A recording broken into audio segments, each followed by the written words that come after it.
मैं जयप्रताप पांडे संत रविदास उच्चतर माध्यमिक विद्यालय के माध्यम से सूरदास जी के पद का 7वां आज मैं वर्णन करूंगा, व्याख्या लूँगा। उसमें पद में यह दर्शाया गया है कि गोपियाँ उद्धव जी, श्री कृष्ण भगवान जो है उद्धव जी को भेजते हैं और जा करके उद्धव जी गोपियाँ से कहते हैं और उनके प्रश्न का उत्तर देते हुए गोपियाँ कहते हैं उद्धव मोहि ब्रज बिसरत नाही। यहाँ पर जो है यह व्यक्त हुआ है कि श्री कृष्ण भगवान जो है उद्धव से ब्रज के विषय में बता रहे हैं कि उद्धव मोहि ब्रज बिसरत नाही, वृंदावन गोकुल वन उपवन सघन कुंज की छाही। प्रात समय माता जसुमतियरु नंद देख सुख पावत, माखन रोटी दयो सजायो अतिहित साथ खवावत। गोपी ग्वाल बाल संग खेलत, सब दिन हसत सिरात। सूरदास धन धन ब्रजवासी, जिनसो हित जलतात। देखिए इस पद में सूरदास जी कहते हैं कि श्री कृष्ण ने उद्धव से ब्रज के विषय में बताते हुए कहते हैं कि हे उद्धव जी, ब्रजवासियों की दिन दशा सुनी और उन्हीं के ध्यान में खो गए। भगवान श्री कृष्ण जो है ब्रज में रहने वाले, जो ब्रज के वासी हैं, ब्रज में रहने वाले, उनकी दीन दशा का उन्होंने वर्णन किया और उसी में भगवान श्री कृष्ण उन्हीं के ध्यान में खो गए।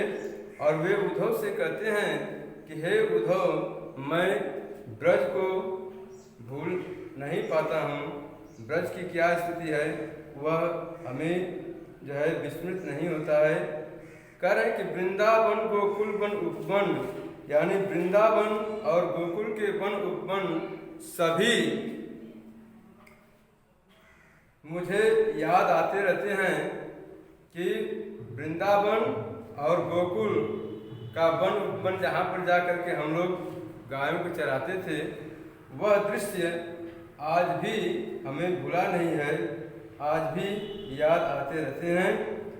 और कह रहे हैं कि सघन कुंज की छाई, और बता रहे हैं कि वहाँ की घने कुंजों की छाया को भी मैं भूल नहीं पाता हूँ।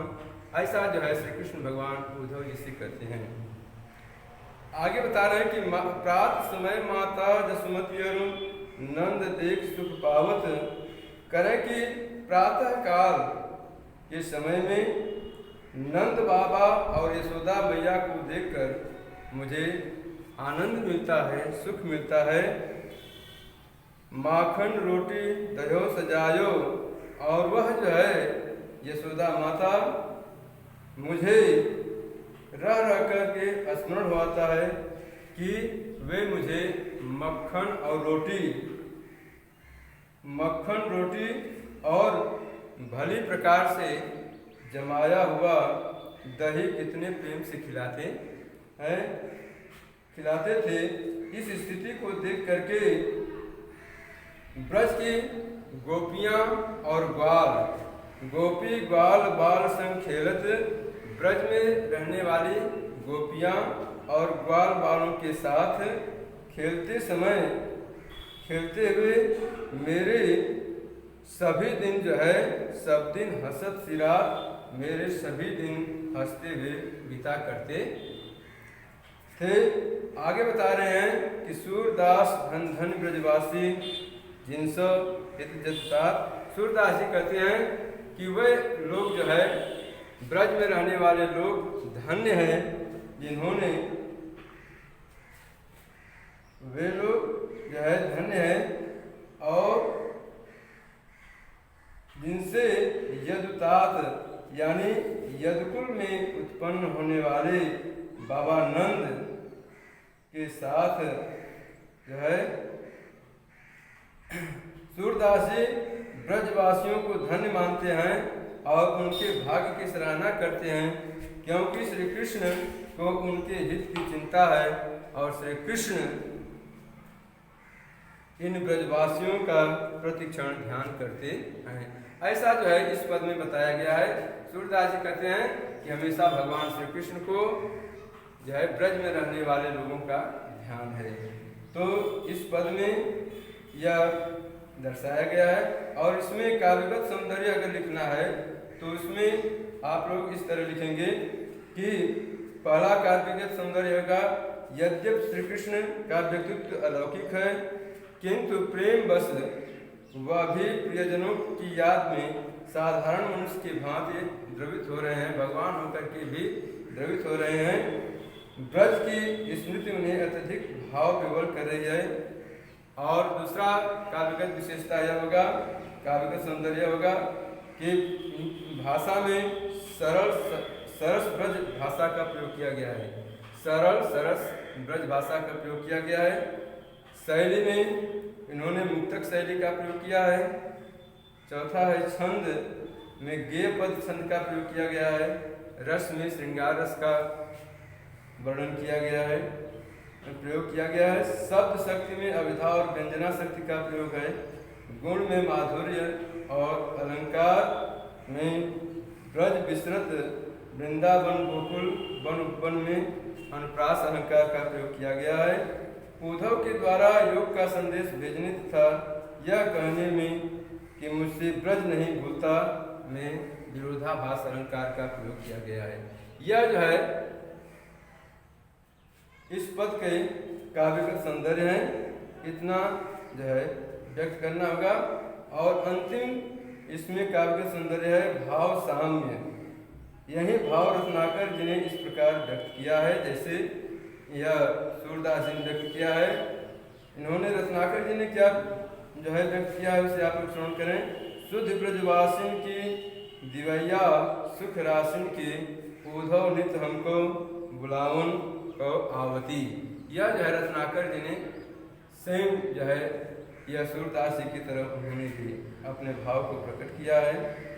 आगे के पद के विषय में बताया जा रहा है कि उद्धव मन न भय 10-20 एक होतो सो गयो श्याम संग को अवराधे ईश इंद्रिय शिथिल भय केशव बिनु ज्यों देहि बिनु शीश आशा लाग रहत तन श्वासा जीवन कोट बरीश तुम तो सखा श्याम सुंदर के सकल जोग के ईश सूर हमारे नंद नंदन बिनु और नहीं जगदीश।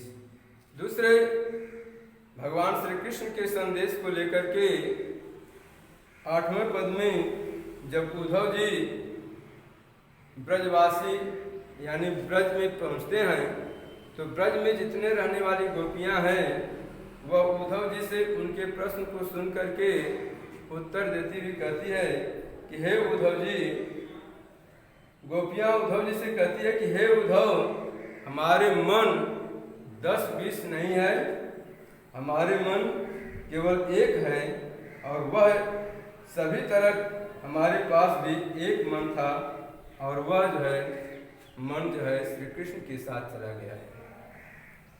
सूरदास जी गोपियां कहती है कि हे उद्धव, हमारे मन 10-20 नहीं है, सभी की तरह हमारे पास भी एक मन था और वह श्री कृष्ण के साथ चला गया है। अतः कह रहे हैं कि मन के बिना तुम्हारे बताए गए जो तुम बता रहे हो कि निर्गुण ब्रह्म की उपासना करो, तुम्हारे बताए गए निर्गुण ब्रह्म हमें उसी तरह जो है प्रतीत होते हैं, मालूम पड़ते हैं कि बताए गए निर्गुण ब्रह्म की आराधना कैसे करें, अर्थात बिना मन के ब्रह्म की आराधना संभव नहीं है। गोपियां इस बात को व्यक्त कर रही हैं कि किसी ब्रह्म की उपासना करना है तो मन को एकाग्रचित होना अनिवार्य है। तो जो मन हमारा था, एक मन था, उसको श्री कृष्ण के साथ, वह मन जो है श्री कृष्ण के साथ चला गया है। तो जब हमारा मन श्री कृष्ण के साथ चला गया है तो आप जो निर्गुण ब्रह्म की उपासना करने के लिए कर रहे हैं तो मैं कैसे उस ब्रह्म की उपासना कर सकती हूँ। जब हमारा मन ही हमारे पास नहीं है तो मैं श्री कृष्ण की उपासना कैसे कर सकती हूँ। आगे बता रहे हैं कि अर्थात बिना मन के ब्रह्म की आराधना संभव नहीं है। श्री कृष्ण के बिना हमारी सारी इंद्रियां निष्क्रिय हो गई है और हमारी दशा बिना सिर के प्राणी जैसे हो गई है। जैसे कोई भी प्राणी है और उसके पास सिर नहीं है तो मन जो है सिर में ही निवास करता है। तो बिना सिर के प्राणी की तरह मैं इस समय हो गई हूँ। आगे बता रहे हैं कि हम कृष्ण के बिना मृत्युवत हो गई हैं। गोपिया कहती है कि श्री कृष्ण के चले जाने के बाद केवल आप हमारे शरीर मात्र को देख रहे हैं, हमारा तो मन जो है श्री कृष्ण के पास है, यानी मृत्यु के समान हो गई, मृत्यु के समान हो गई हूँ। जीवन के लक्षण के रूप में हमारी श्वास केवल इस आशा में चल रही है कि जिन्होंने श्री कृष्ण मथुरा से अवश्य लौटेंगे और हम उन्हें उनके दर्शन प्राप्त हो जाएंगे। क्या कहती है कि हमारे शरीर में श्वास इसलिए चल रहा है कि ऐसा मालूम पड़ता है कि हमारे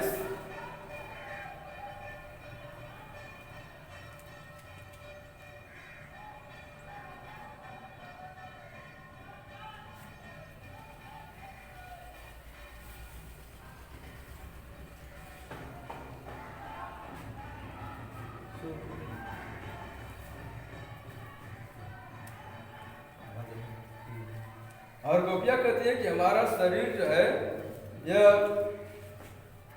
इस आशा से श्वास केवल इस आशा से चल रही है कि श्री कृष्ण मथुरा से अवश्य लौटेंगे और हमें उनके दर्शन प्राप्त हो जाएंगे।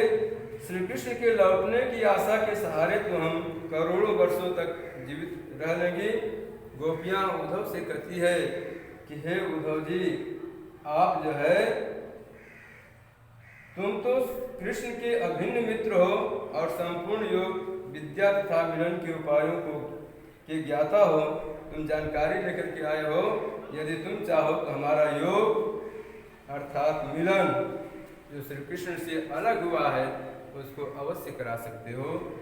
आगे बता रहे हैं कि सूरदास जी कहते हैं कि गोपियाँ उद्धव से कह रही है कि हम तुम्हें यह स्पष्ट रूप से बता देना चाहती हैं कि नंद जी के पुत्र श्री कृष्ण को छोड़कर हमारा आराध्य देव कोई नहीं है। हम तो उन्हीं की परम उपासिका हैं और मैं आपके इस निर्गुण ब्रह्म की उपासना करने में जो है असक्षम है। मैं ऐसे ब्रह्म की उपासना नहीं कर सकती।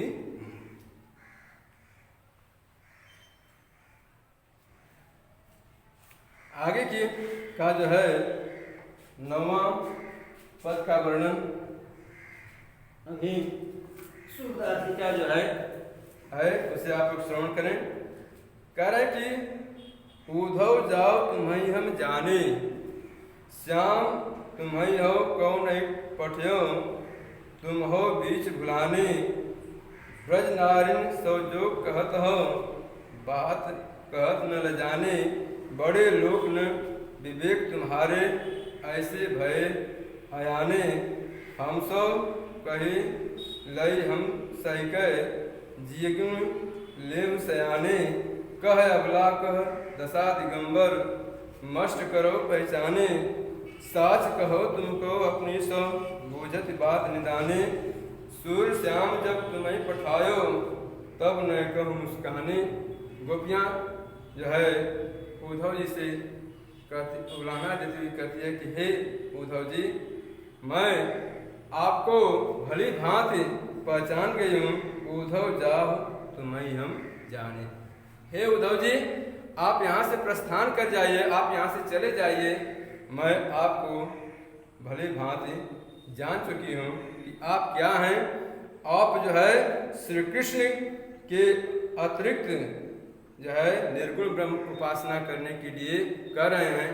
तो हमारे हृदय में भगवान श्री कृष्ण त्रिभंगी स्वरूप में जो है विद्यमान है। तो बताओ उद्धव, मैं ऐसे श्री कृष्ण को कैसे निकाल सकती हूँ। तुम यहाँ से चले जाओ, तुमको मैं भली भांति जान चुकी हूँ। श्याम तुम्हें हो कौन नहीं पठायो, गोपियां कहती हैं कि हे उद्धव जी, आपको श्री कृष्ण हमारे यहाँ नहीं भेजे हैं, आप लगता है कि बीच में रास्ता ही भूल गए हो और हमारे पास आ गए हो। और आगे कह रहे हैं कि ब्रज नारीन सो जोग कहत हो, और संपूर्ण ब्रज की स्त्रियों से योग साधना करने के लिए कह रहे हो, तो इस बात को कहते समय आपको लज्जा नहीं आती है? बड़े लोग न विवेक तुम्हारे, आप बड़े होते हुए भी आपके पास बुद्धि नाम की चीज नहीं है, आपके पास बुद्धि नहीं है। और आगे बता रहे हैं कि ऐसे भय अयाने, आप इस तरह से अनजान बन करके, अज्ञानी बन करके आप अपनी बात को यहाँ पर व्यक्त कर रहे हैं। तो ऐसे अज्ञानी की तरह आप बात कर रहे हैं। हम सब कही लई हम सही कह जिये गुनी लेम सयाने, यह बात तो हमसे कहे और हम ही लोग जो है अपने हृदय में इस बात को सोच समझ करके जो है सयाने, अर्थात जो है हम सभी गोपियां आपकी इस बात को चतुराई के साथ हृदय में धारण कर ले और उसको सह ले, ऐसा बात आप कहीं पर व्यक्त मत करिए।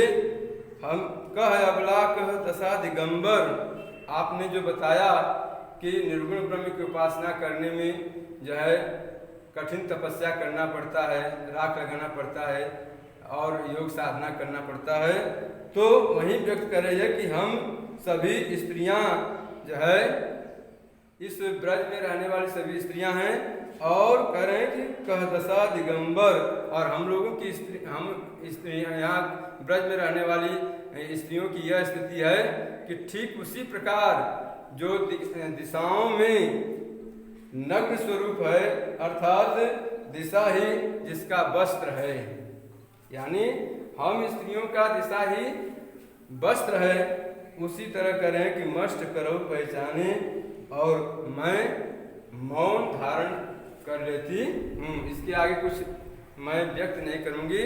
मैं मौन धारण करके बूझत बात निदाने, मैं आपसे अंतिम बात पूछती हूँ कि सूर श्याम जब तुम ही पठायो तब नहीं को मुस्काने। सूरदास जी अर्थात गोपियाँ कहती हैं कि श्री कृष्ण भगवान ने आपको हमारे पास भेजा तो आपने ध्यान दिया कि जो है श्री कृष्ण ने थोड़ा भी आपको जो है मुस्कुराते हुए दिखाई पड़े। अब अगला पद जो है उसे आप लोग श्रवण करें। अंत में गोपियाँ कहती हैं कि जो आप निर्गुण ब्रह्म की उपासना करने के लिए कह रहे हो उद्धव जी, तो बताओ मैं जो प्रश्न कर रही हूँ उसके उत्तर को आप दो। निर्गुण कौन देश को वासी, मधुकर कई समझाय समुदय, बूझत साच नहासी, को है जनक कौन है जननी, कौन नारी को दासी, कैसे वरण भेष है कैसो, किहिरसमय अभिलाषी, पावे गो पुण्य कियो आपनो, जौरे करेगो गासी, सुनत मौन है सुनत मौन है रहो बाबरो, सूर सबय मतिनासी। अब अंतिम यह 10वां पद है। 10वां पद में यह बताया गया है कि गोपियाँ भ्रमर गीत के माध्यम से और अन्योक्ति से उद्धव को संबोधित करती हुई पूछती है कि हे उद्धव जी, आप यह बताएं कि निर्गुण कौन देश को वासी, यह जो तुम निर्गुण ब्रह्म की उपासना करने के लिए कर रहे हो, तो हे उद्धव जी तुम यह बताओ कि वह तुम्हारा निर्गुण ब्रह्म किस देश का रहने वाला है, कहाँ का रहने वाला, किस देश का रहने वाला है। आगे कह रहे हैं मधुकर कई समझाए सौदय, और तुमको हम सभी गोपियां जो है तुमको जो है मान होता है सौगंध देकर के, शपथ दिला करके सच सच पूछ रही हूँ कि बूझत साँच न हंसी। इसमें मैं सत्य पूछ रही हूँ, किसी प्रकार की हंसी मजाक नहीं कर रही हूँ। और करे कि को है जनक, कौन है जननी, कौन नारी को दासी। अब यह बताओ कि निर्गुण ब्रह्म जो आप बता रहे हो, तुम यह बताओ कि उस निर्गुण का पिता कौन है, और कह रहे हैं उसकी माता का क्या नाम है, उसकी पत्नी और जो है दासियां कौन कौन है। इतना प्रश्न गोपियां करती है कि निर्गुण ब्रह्म की पिता कौन है और उसकी माता कौन है, उसकी स्त्री कौन है और उसकी दासियां कौन कौन है। इसके विषय में आप बताएं। आगे बात कर रही है कि कैसे वर्ण वेश है कैसो, यानी उस निर्गुण ब्रह्म का वर्ण माने रंग होता है, उस निर्गुण ब्रह्म का रंग कैसा है, और कह रहे हैं कि उसका वेशभूषा कैसा है, कैसा पहनावा है, उसकी वेशभूषा कैसी है, और कह रहे हैं कि रसमय अभिलाषी, और वह निर्गुण ब्रह्म जो है किस रस को प्रस्तुत करने वाला है, किस आनंद को प्रस्तुत करता है, अर्थात उसकी किस रस में रुचि है, यह मैं जानने की इच्छा करती हूँ। ऐसा गोपियाँ उद्धव जी से कहती है कि आप बताइए कि वह किस रस की जो है, किस रस में रुचि रखने वाला है। पावे गौ उनकियो आपनो। और आगे बता रही हैं गोपियाँ कि गोपियाँ उद्धव को चेतावनी देती हुई कहती है कि आप जो है हमें सभी बातों का ठीक ठीक उत्तर देना, उसमें किसी प्रकार का जो है उलट फेर मत करना। यदि सही बात बताने में जरा भी छल कपट करोगे तो अपने किए का फल अवश्य पाओगे। गोपियाँ कहते हैं कि अगर तुम उसमें थोड़ा सा भी परिवर्तन करते हो, उसमें थोड़ा सा भी कपट करते हो, तो तुम्हें वैसा जो है फल की प्राप्ति अवश्य मिलेगा। सूरदास जी कहते हैं कि सुनत मौन हुए रहो बावरो सूर सबे मतनासी। सूरदास जी कहते हैं कि गोपियों के ऐसे प्रश्नों को सुन करके उद्धव जी जो थे वह जो है ज्ञानी उद्धव ठगे से रह गए, और उनका सारा ज्ञान गर्व अनपढ़ गोपियों के सामने नष्ट हो गया, समाप्त हो गया। इसमें काव्य का सौंदर्य देख लीजिए। सूरदास जी ने सगुण ब्रह्म की उपासना के विषय में बताया है। सगुणोपासक सूर्य ने गोपियों के माध्यम से निर्गुण ब्रह्म का उपहास पूर्वक खंडन कराया है। दूसरा है गोपियों के प्रश्न सीधे साधे होकर के भी व्यंग्यपूर्ण है। यहाँ कवि की कल्पना शक्ति और स्त्रियों की अनुक्ति में व्यंग करने की स्वभावगत प्रवृत्ति का बड़ा ही मनोवैज्ञानिक चित्रण हुआ है।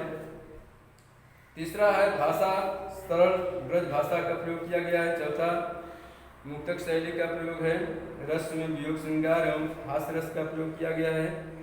छंद जो है गेय पद है। गुण माधुर्य है।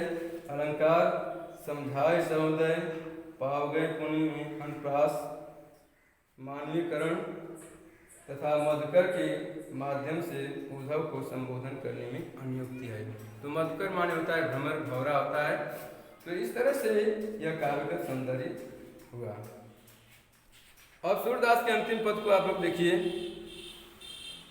संदेशो देवकी सो कहियो, हो तो धाय तिहारे सुत की माया करत ही रहियो। जदक टेव तुम जानत उनकी, तब मोहि कही आवे। प्रात होत मेरे लाल, लड़ते माखन रोटी भावे। ले तेल उबटनऊ और तातो, जल ताहि देख भज जाते। जो जे मांगत सोई सोई देती, क्रम क्रम करे कह नहाते। सूर पथिक सुन मोहि रैन दिन, बढ़ो रहत उर सोच। मेरो अलग लड़े तो मोहन, वहिया करत संकोच। इस पद में सूरदास जी कहते हैं कि देवकी के पास यशोदा माता अपने संदेश को भेजती है और कहती है कि हे उद्धव, जा करके देवकी से मेरे संदेश को कहना कि मैं श्री कृष्ण को किस तरह से उनकी व्यवस्था करती थी, उनका ध्यान देती थी, उसके विषय में सूरदास जी यहाँ व्यक्त कर रहे हैं। संदेशो देवकी सो कहियो। यशोदा माता कहती है कि हे उद्धव जी, जा करके मेरे संदेश को देवकी से कहना, और यह भी कहना कि हो तो धाय तिहारे सुत की माया करत ही रहियो। उसमें उन्होंने पहला संदेश भेज दिया है कि मैं तो तुम्हारे पुत्र की माया करत ही रहियो, यानी हमेशा उनकी माया करती थी, उनको ध्यान करती थी, उनके विषय में। जदव टेव तुम जानत उनकी तवमय कहियावे। अगर तुमको श्री कृष्ण के विषय में जानकारी नहीं है तो मैं कुछ बातें उनके विषय में बता रही हूँ, उसे ध्यानपूर्वक सुनना। प्रातः होत मेरे लाल लड़े थे। प्रातः काल होते हुए श्री कृष्ण को जो है वह अत्यंत लाल माने बेटा होता है, अपने पुत्र को जो है माखन रोटी भावे, यानी मक्खन और रोटी अच्छा ही लगता था, और उसकी व्यवस्था मैं प्रातः काल श्री कृष्ण के लिए करती थी। आगे कह रही है कि तेल उबटनो और तातो जल। और जब यह देखता था श्री कृष्ण कि मैं तेल उबटन और पानी को लेकर के बैठती थी, तो वह जो है इन सामग्रियों को देख करके जो है ताहि देख भज जाते, यानी उसको देख करके वह भाग जाते थे कि माता यशोदा अब हमको तेल लगाएंगे, उबटन लगाएंगे और इसके बाद जल से पानी से स्नान कराएंगे। इस स्थिति को भाप करके वह वहाँ से भाग जाते थे। लेकिन श्री कृष्ण को स्नान कराते समय उस समय जो जो सामग्री श्री कृष्ण मांगते थे उसे ला करके मैं देती थी। जो जो मागत सोई सोई देती, क्रम क्रम कर कह नहाते। श्री कृष्ण जो है खेलने का सामान मांगते थे, खाने का सामान मांगते थे, उसे ला करके मैं देती थी। क्रम क्रम कर कह नहाते, धीरे धीरे उनको स्नान कराती थी। आगे करे सूर पथिक सुन मोह हिरैन दिन, बढ़ो रहत उर सोच। सूरदास जी कहते हैं इस प्रकार अत्यंत प्यारा, बहुत दुलारा जो श्री कृष्ण है, उनको सूर पथिक सुन मोह हिरैन दिन। पथिक माने होता है राही। इस स्थिति को सुन करके जो है मोह रैन दिन कह रहे हैं कि रैन माने होता है रात और दिन। रात दिन जो है क्या है, बढ़ो रहत और सोच, और हमारे हृदय में श्री कृष्ण के प्रति दिन रात जो है सोच बढ़ता रहता है कि भगवान श्री या हमारे जो श्री कृष्ण है किस तरह से वहाँ पर रह रहे होंगे, किस तरह से निवास कर रहे होंगे। ऐसी स्थिति दिन रात हम सोचती हूँ। और मैं राही के रूप में श्री कृष्ण के विषय में आपसे यह कहना चाहती हूँ कि मेरो अलग लड़े तो मोहन वहीं है करत संकोच। और यशोदा माता कहती है कि मेरा जो अत्यंत प्यारा श्री कृष्ण है, बहुत दुलारा जो श्री कृष्ण है, मोहन माने श्री कृष्ण होता है, तो मेरा जो बहुत प्यारा श्री कृष्ण है वहाँ पर जा करके संकोच ही करता होगा। जिस तरह से मुझसे मांग करके जो खेलने का सामान था अत्यंत निसंकोच मांगता था, खाने का सामान को सामग्री के निसंकोच मांगता था, लेकिन वहाँ जा करके जो है वह श्री कृष्ण संकोच करता होगा। आज का पाठ्यक्रम इसी जगह समाप्त करते हैं। धन्यवाद।